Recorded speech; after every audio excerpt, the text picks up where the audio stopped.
I'm just so pleased to be here this morning. I hope you are too. This is Yes, Oasis, we isn't it? are. It's Oasis. It's Oasis. Uh, Lots of times when you go to a religious gathering, you're asked, are you considered the question, what do you have to do to be saved? When you come here, if I were to ask you that, I'm sure you would tell me, well, first, there's nothing I need to be saved from. So there's nothing I need to do to be saved. And I would say, well, why are you here then? If it's not for salvation. Well, the Course tells us what salvation is in just three little words. It says salvation is undoing. That comes from chapter 31. And so you say, well, I've got to, when I hear the word undoing, I think of unraveling. Like if you sewed something together and there are threads to go through it, you could just try to tear it apart, but sometimes it's simpler to pull the threads out and unravel it. So the Course suggests that we have put together something, a garment, if you like, sewed it up carefully, and draped it around ourselves. And in all our activity, we've forgotten that it's not ourself, it's just our garment. And so we get concerned about what happens to it. And salvation then is the undoing of that concern. Chapter 31 talks primarily about what we do when we come here. We build up a concept of ourself. Well, I'm the guy who does this. I'm the guy who likes that. What do you like? Oh, you like the same thing? Oh, great. Oh, you don't? Well, you so and so. We just build up the self, compare with all the other selves, and think that's what we're made for. The Course says, no, that's not what you're made for. That's what you have made for yourself. That is not what God has made for you. You have to undo that to find out what God has for you. And as long as you hold on to it with all your strength and might, you're going to keep it. That's okay.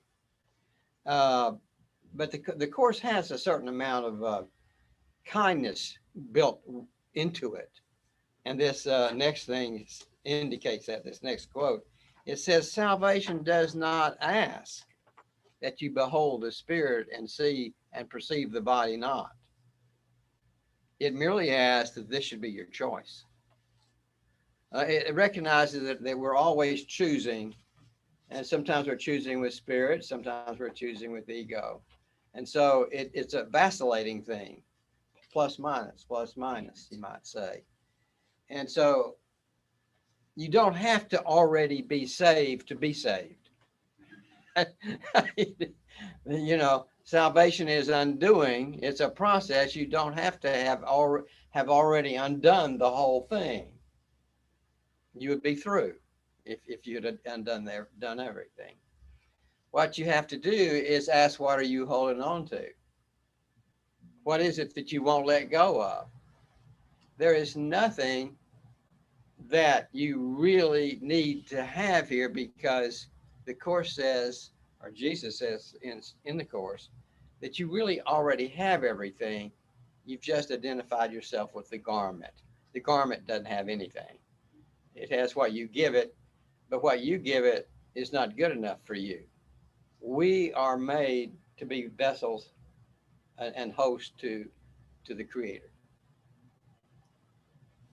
God within us is the answer. The answer to whatever problems you might think you have are not found in the world, although we tend to look for them there and then get concerned that we can't find them.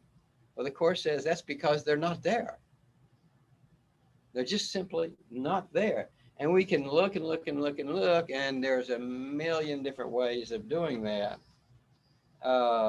Many different roads that you can follow. Many different ideas you can believe, but you already have everything. You just have to get out of the way. And by getting out of the way means letting go of your concept of yourself, what you think you are. Let's see. we could, if we wrote down on a piece of paper that we passed around from one to the other, what you think you are. I have no idea what you'd put there. You might write your name. My name is Jose Manas or whatever. And you might write down what work you do, and what country you live in, and what planet you're walking around on. Although usually that's taken for granted, uh, that it's Earth, you know. But that none of that's what you are. That's a part of your concept of yourself, and that's something that you must undo or let go of. But you do it at your own pace. And how do you start doing that? Whatever you think you are. Well, I'm a mother, daughter, father, worker, lazy guy, whatever you think you are. Accept it. That's your first step. Pretty rude, accept it. Ugly, in the way you treat people, accept it. Sometimes helpful, sometimes not. It doesn't matter. To get moving on your path, your first goal is to accept wherever you are, even if you like just killing little animals. That's a pretty bad. Is that a pretty bad place? No, there's no such thing as a bad place. And if they were, they wouldn't be pretty. But at any rate, wherever you are, you must accept it. If you don't accept it, then you can't move from it. You're and to accept something is to say, I'm all right with this. I can now move forward. To not accept it is to say, I'm not all right with this. I must change it. I must fight it. I must beat it into submission or something, whatever. Change it somehow. Sew another piece onto the garment. Just simply accept that you are exactly where you're supposed to be, not 1 foot further, not 1 foot back in some other direction. You are where you are supposed to be. Now, when I tell you what you need to do to be better, accept me, because I'm an idiot, right? Because I have no idea where you're supposed to be. Except that you're supposed to be wherever you are right now. And that is the point of your departure. You must accept your point of departure before you step up to the next level or to the next rung on the ladder. You can't just be fighting where you are. Are you doing that? Are you fighting where you are? Well, I suggest you ease up on that and accept where you are so you can change. As long as you don't accept yourself. Now, acceptance means that I'm okay as I am for now. It doesn't mean I want to eternally be just like I see myself at this instant, because I'm on a path. I move forward. Well, I guess you can move backward for that matter. But who wants to do that? Let's think of moving forward to truth, to wholeness, to unending light, peace, and joy. In other words, to God. That's where we're going. We will not really be content probably until we get there, but you can accept yourself, that it's okay to be on a path. You don't have to already be there. If you were already there, you wouldn't be on a path. You would just be there. So if you don't accept yourself, you just might be thinking of yourself nailing yourself into your present position with a nail and a hammer, and not allowing yourself to move. We all know that a lot of people don't like change. Sometimes I don't like change. It's only when you try to change me that I notice that. I don't like change. Okay. Well, I like some change, but other changes I'm resistant toward. That's a part of my concept of myself. I must let that go. And trust that I will have help all along the way. See, one reason you don't like to let go of where you are is because you're afraid that where you will be worse than where you are. But that doesn't have to, and that will be the case if you're following the ego, of course.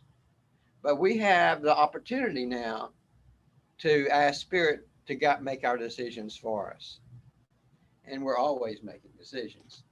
And when those decisions don't work out, then we can remember what uh, Stephen has printed out for us on this little piece of paper here. The title of that section is The Decision for God. God is here to help us. And when anything is bothering you, you need to remember that God wills you to be saved from it. That's his will. And so what has to be undone is your will. You know, if a problem lingers with you, there's some aspect of letting go that you're not willing to do. You know, but you must allow time to work its way and move you from one place to the other. We're having experiences in time, of course. We go from one place to another place. And so I would like for you to think of the things that you're not willing to let go of. Just try to come up with something. Can you come up with anything? Surely there's something, and maybe a bunch. What are you not willing to let go of? Somebody tell me something you're not willing to let go of. Anybody want to volunteer something? Yeah, Matt. My love of animals. Good for you. I'm all for it. There's no need to you don't have to let go of love for anything, because that's our basic nature anyway. Thank you for pointing that out. Yes, Brian. I'd say my desire to be right. Yes. As I find that I start to let go a little bit of that, I see, well, my wife is really smart. That's a great plague that is settled upon us as humans. We desire to be right. And the course, of course, has a real short little answer to that. Anybody remember that? I'm sure you do. Do you want to be happy? All right. You know, and you say, oh, go away. I don't. Stop reminding me of that. It seems like that the crux of our whole existence here is relationships, and that presupposes a relationship. Somebody's telling you that somebody's disagreeing with you, and you're deciding you want to be right. And that the you that is deciding that's your concept of yourself. That's not the truth. That's not your soul. Your soul doesn't give a flip about being right. It is perfect. But right, what's that? I'm perfect. Don't bother me with trivialities of right and wrong. There is really no right and wrong. There's just your reluctance to move and your willingness to move. And so I'm wanting you to focus on that which gets in the way of your willingness to move. It's something you're holding on to. And let's suppose you have a really good character trait of some sort. Loving animals is, well, you don't ever have to let go of love, because that's not a good example. Well, okay, let's focus on loving animals just a bit. If you love animals, then you should care for them. Okay, they're important to you. There are many animals that are suffering all over the world. I mean, hey, everywhere. I hate that. Let's fix it. Let's fix all of it. We've just left love behind. Because why? You say, well, why is that? Isn't it loving to fix things? Let's throw that one out. Do you feel it's loving to fix another person? I'm suggesting that you can't fix another person. And if you will, and if you want to, I suggest that you just go try, shout it loud and clear, and they'll shout right back to you too. My mother-in-law would disagree. Well, we're animals. We have animal bodies. We sure do, but that's not that's not what we really are.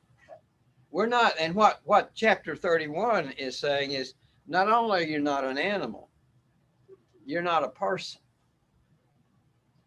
As I understand the word, person to me means I have a personality, a certain amount of character, certain likes and dislikes, and an animal body, and that's what I am. No, the Course says that's not what you are, that's what you have. We all have that, and they're all different. And so if you focus on that, you're going to think you're different from everybody else. But the Course also says that God created us all equal.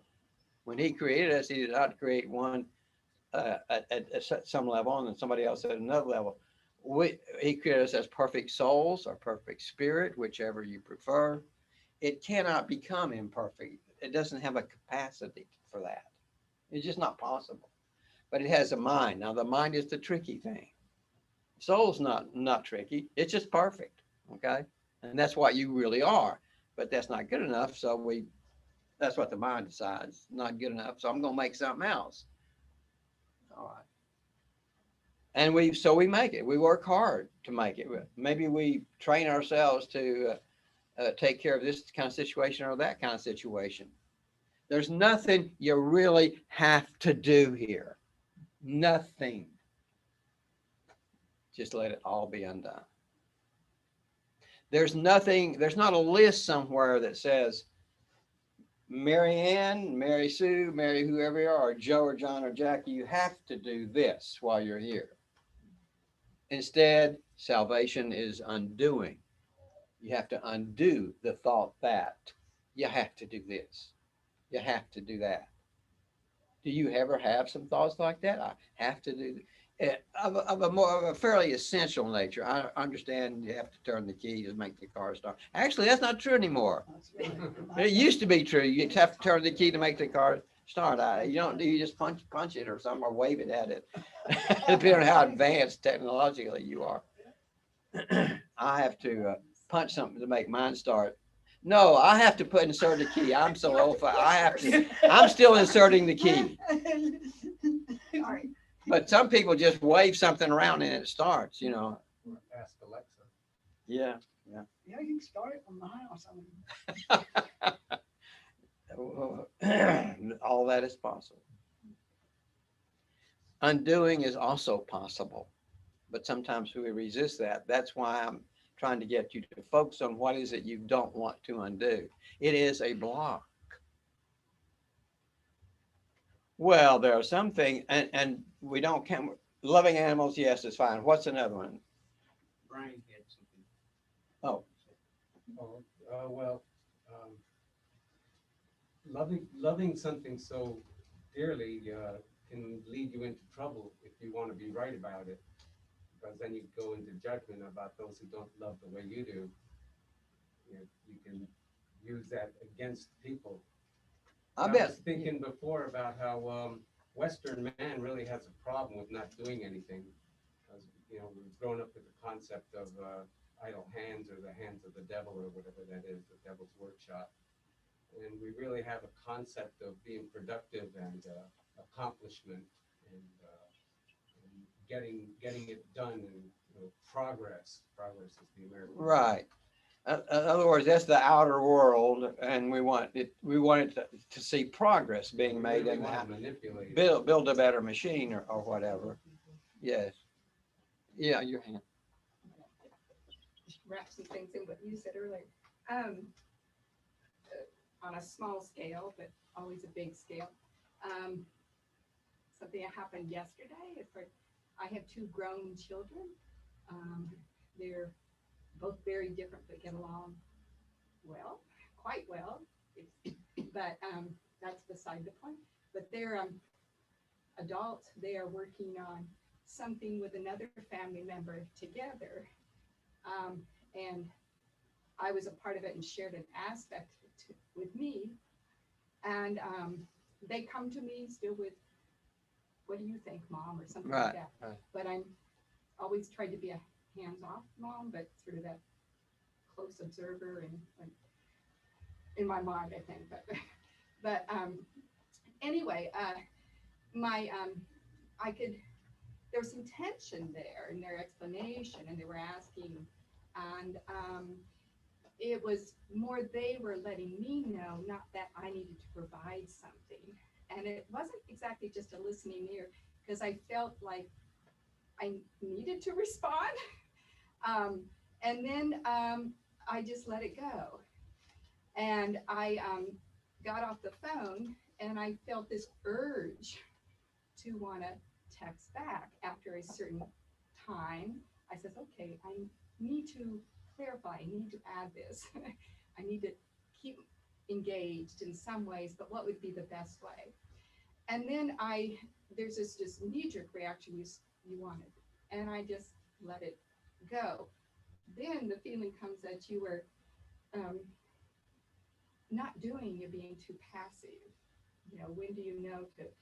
And then a few moments went by, and this was all within the same evening. And all of a sudden, I started seeing some new truths from them growing up in their way, even though there was some, not just some slight emotions that they were struggling with something, but not. And I thought, this is theirs. And it was just sort of a struggle because I felt like I needed to at least provide some little engagement, but then it was no, I need to stay on. You're feeling some pulls of some sort. Yeah, and I think, and I'm probably I don't want to give a lot of detail because I want to really respect parties, but this same scenario, even though it was very recent, came to mind because of what you said, is that you just sort of like a little, you open up to new truths, you open up, you just let that happen. And that's what I felt. That was my message later on.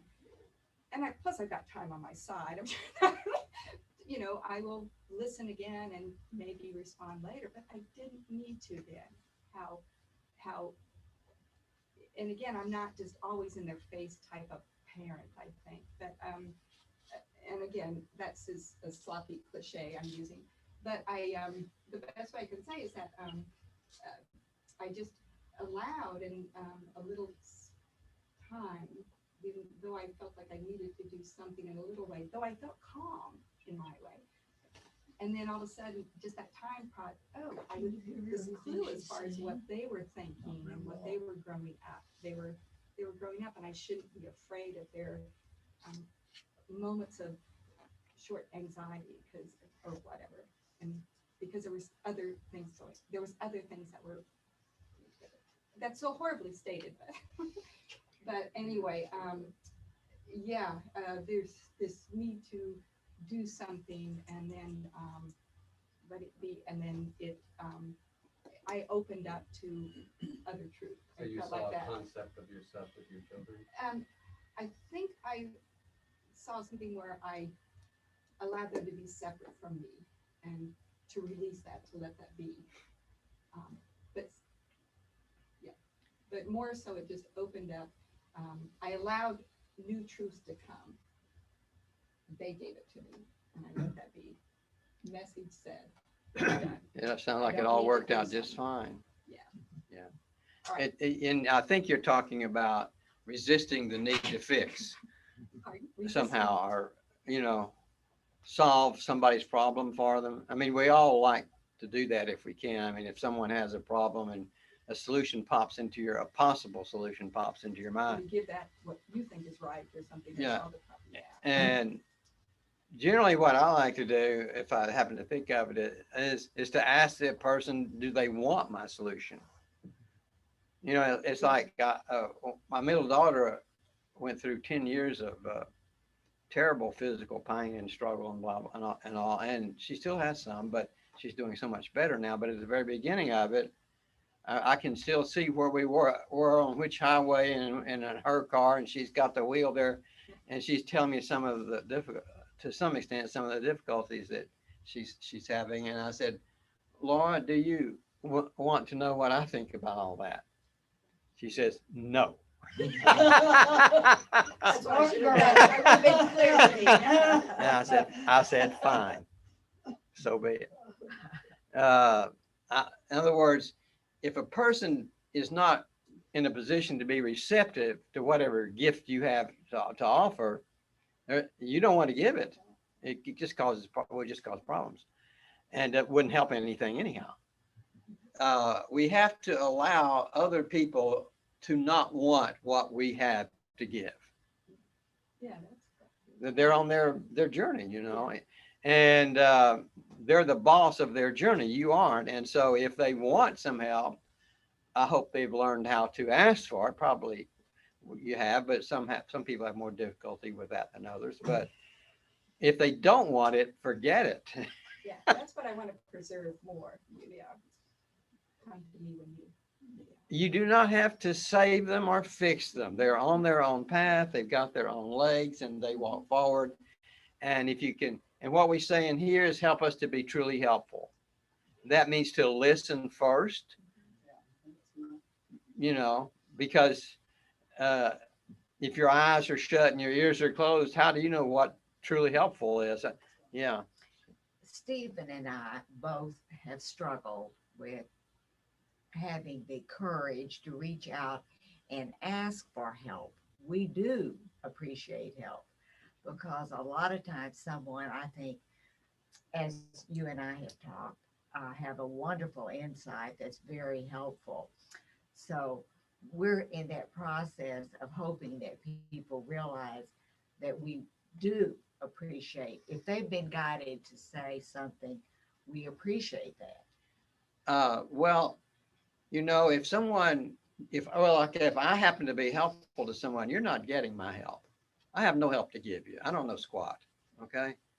But God does, Spirit does. And I can try to get out of the way. That's what I work on is just trying to get out of the way. And the truth that comes that is not my truth. It's God's truth, and that makes it your truth as much as anybody else's. Right. Yeah. The word that came to me real strong is trust. With anything that's growthful, there has to be a trust thing there, whether it's theirs, mine, God's, whatever. Where's the trust in this? Yeah, instead of feeling burdened by, oh, am I capacity in this situation? I said, trust it and let the growth take place. Yeah, Those that are trying to grow will really appreciate the trust because they get bigger, so to speak, or more to what both of you want. And even though there was some kind of like, ooh, it's like kind of, I'm sadistic. It was kind of fun seeing, oh, they're growing, It's more, They can handle you whether you get it right or wrong. Trust. Yeah, because I felt like, oh, I'm they were lying, and I'm just, but I just can't offer everything. I'm not everything. I can't. It's their turn. Yeah. I mean, not said that they're asking for it, but I'm just saying I'm sorry. Appreciate your sharing, truly. It's very helpful. Yes, Brian. And it speaks about the situation that we are in nationally, maybe globally. We have two basic groups of people who want the world to be a certain way, and we don't have trust in each other to find solutions. We want our own solution. And if we remember what Steve read in the beginning, that forgiveness is the way out of conflict.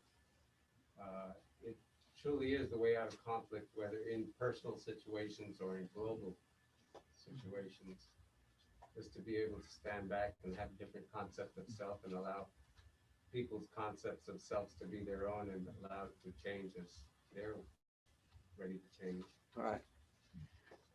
The world presents challenges to our thought process and to how we look at things.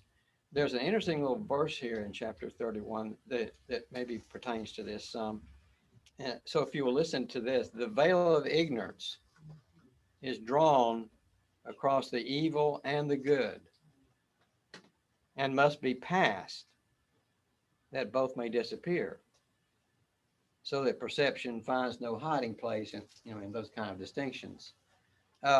It seems like that is saying that become ignorant of the evil and the good, where we usually are struggling to become very aware of the evil and the good. There's the good over there and there's the evil over there. And it said, put it veil, be ignorant of that. Okay? You must pass that. And as you pass it, then the concepts drop to the wayside as well, the concepts of evil and good. Okay, I don't know. You don't want to? Not really. At any rate, it says that perception finds no hiding place. The reason it says that is our perception is what needs to be healed. and the perception is an activity of our mind. That's why it's the mind that needs healing. Nothing else needs to really be healed, but our bodies help us to know how our mind is thinking. And I'm again wanting to come back to this issue of what are you not willing personally to let go of? And think of the best thing in your life. Are you willing to let go of that? Of course, you're willing to let go of the worst thing. All your debt? Yeah, sure, I'll let go of that. Think of the best thing. Are you willing to let go of that? Well, now, love of animals, I don't see any need ever, or I don't ever see any need to let go of love, okay? Unless it turns into fixing, saving, or how about taking care of? That was a big one. You know, when we adopt animals as pets, we do need to take care of them, in my opinion. You may differ, but that's my opinion. Check with spirit to find out the details, you know, because you can't take care of all animals all the time, or even some animals. There's a limit on our ability to take care of anything, you see. So you must accept yourself and your limits to take care of your animals or your family members or anybody else. There are some times when we do need to take care of somebody, but let spirit tell you if that is the case. And there are some times when you just need to walk on by. And I do not know the answer to that, but spirit knows the answer to that. In other words, I remember a lesson from a well-known teacher of the Course in Miracles many years ago. I can't remember his name now. He's the person that was really interested in muscle testing and the power. He wrote a book called The Power to Hawkins. Yeah. Well, I sure didn't give you many hints. That's good, Stephen, that you got onto that. Hawkins, I'm pretty sure this was something he said, that when he first learned the course, he had gobs of illnesses and problems and everything. And he moved pretty rapidly along his path, it seemed to me. And he said that he would be sometimes driving down the road and see a car accident. And he was a medical person in some way or other, or at least a psychologist, but still medically oriented. And he'd have the thought, well, there may be some people that are suffering there from that accident that I could stop and help. And he said, sometimes I would pull over and do that. And there are other times I would get the feeling, you're not needed here. And he would just drive right on by. He would just drive right on by because he was listening to his guidance and not to his ego that says, you need to help every time. And if you don't do it good enough, you're a bad person, by the way. In other words, we're not here to fix everybody. We're not even here to fix ourselves. We're to let go of ourselves. Not fix it. You spend all your time fixing it. You're not letting go of it, are you? You're just putting all your energy in. Let go of it. It doesn't matter. And so sometimes he would direct it again to just go on by. And that's fine. And the ego will say, well, we'll want you to judge yourself for having not stopped. And some people will say, I'm going to stop every single time because I'm afraid the ego will make me judge myself. Well, the ego can't make you do anything. You have to resolve yourself with your decision that it is fine to listen to spirit. Ego does not think it's fine to listen to spirit. In fact, it thinks that's the worst thing you could possibly do. Listen to me. I'm the ego. I'm your boss. I'll tell you what to do again and again and again. Will it ever work? No, but I just keep telling you. No problem. You have the problem. The ego doesn't have problems. You see, it just simply puts problems into our lives if we listen to it. So we are not required to fix anything.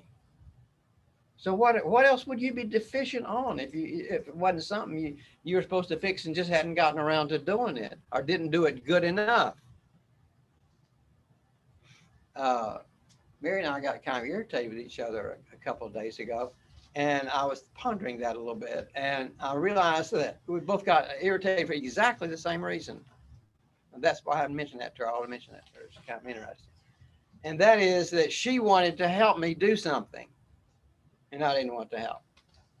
And before, I had wanted to do something for her, And she didn't want the help. And we pushed and tried to get it done anyway. Just get out of the way, I'll do it. You know, because I'm trying to help you. And you and your stubbornness and ignorance won't accept it.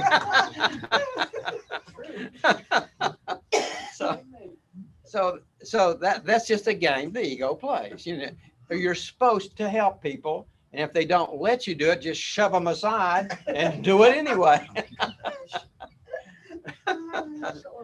Well, the ego will take your good impulses, you know, and crash them into the ground if you let. So the solution to there, I want to help you do this. I don't want to help. Okay, that's fine. Bless you. Because they are the boss of their path. I'm not. You see, you must let another person do things that when they're doing it the wrong way. Let me help you. I know the right way to do it. No, let them do the wrong way unless they want your help. Now, if they want your help, that's different. But generally people will ask you, you know, if they want your help. And if they don't want it, they have the right to not want it, by the way. It's not your problem unless you make it your problem. And you do that by trying to paste it on their forehead. You know what the solution is. Paste it on the forehead and beat it into the head a little bit. Try to make sure it gets in there. So we don't have to do that. You are free. You are free of all such things if you will just allow yourself to be free, because Spirit and Holy Spirit believe in freedom. They do not believe in Jesus as well. They do not coerce. They will not make you do anything. See? So just let go of whatever it is you're holding on to. Identify it first and start with the things you think are good, because they're the ones you're not going to want to let go of. See? You love your mother too much, well, let go of it. What does too much mean? Well, you're trying to fix her, trying to make her let you help her when she doesn't want your help, perhaps. Whatever. Just find out what you're not willing to let go of. That wasn't a question, was it? I didn't think it was. Thank you. Thank you. Thank you. Thank you, Bob. Thank you, Bob.